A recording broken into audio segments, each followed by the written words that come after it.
ever seen you do. You really should send it in, but not to the academy. That place is always so crowded. I don't think I'll send it anywhere. Well, why not? There is one thing in the world that is worse than being talked about. It's not being talked about.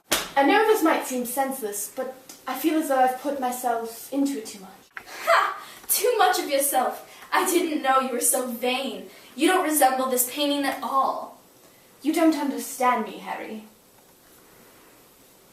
Of course I look nothing like him. I know that perfectly well. I would be sorry if I looked like him. Harry, my brains, such as they are, my art, whatever it may be worth, Dorian Gray's good looks, we shall suffer for what the gods have given us.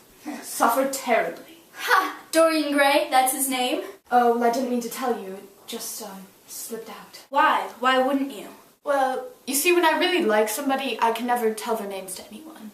It's like surrendering a part of them. I've grown to love secret. Well, I guess you must think I'm dreadfully foolish about it. You've forgotten I'm married. I mean, I never see my wife. She never sees me. We go out to dinner occasionally, or go to the Duke's, tell each other about our day, and that's about it. I really hate it when you talk about your married life like that. You know what? Being natural is simply a pose, and probably the most irritating pose I've ever learned. Anyway, I think I must be going, Basil, and I insist on you answering my question from earlier. What is it? I think you know quite well. No, I don't. Why won't you exhibit Dorian Gray's picture? And I want the real reason this time. I told you. No, you didn't. You said it was because there was too much of yourself in it. Now that is just childish. But Harry, every portrait that is painted with feeling is a portrait of the artist, not the sitter. The reason is I'm afraid to show the bigger part of me. And what is it? Tell me. Well, it all started a couple months ago when I went to a social gathering at Lady Brandon's. I was well dressed. I was in the room for about 10 minutes.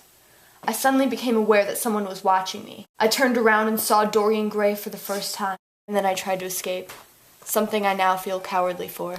You shouldn't regret it. What do you know, Harry? Anyway, I ran into Lady Brandon. Well, you aren't going to run away so soon, are you? Come on! Oh, it's Dorian Gray! Again, we were so close, almost touching. Our eyes were fixed on each other.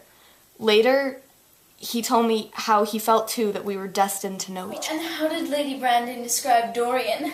She always gives a rapid précis of all of her party guests. You're so harsh!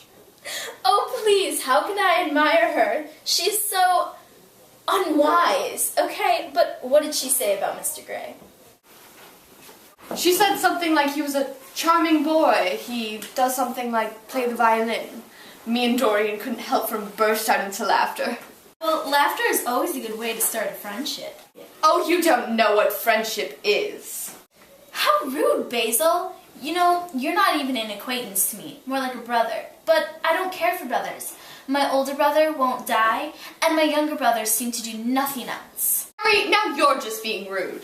I'm not being serious. Now, tell me more about Dorian. How often do you see him? Every day. I couldn't be happy if I didn't see him at least once a day. Wonderful. I thought you would never care for anything more than your art. He is all my art to me now. Oh, I must meet him. I don't want you to meet him. He is simply a motive of my art. Well, I just remembered. Remembered what? When I first heard his name. Oh, where was it? Don't look so mad. It was my aunt. She told me that she had met a very wonderful young man who was going to help her in the East End. Excuse me, sir. Dorian Gray is in the studio. Oh, you must introduce me now. I'll be a few minutes. Okay, sir. Dorian Gray is my dearest friend. He is simple and a beautiful man. Please do not take away from the person who gives my art whatever charm it possesses. Mind, Harry, I trust you. What nonsense.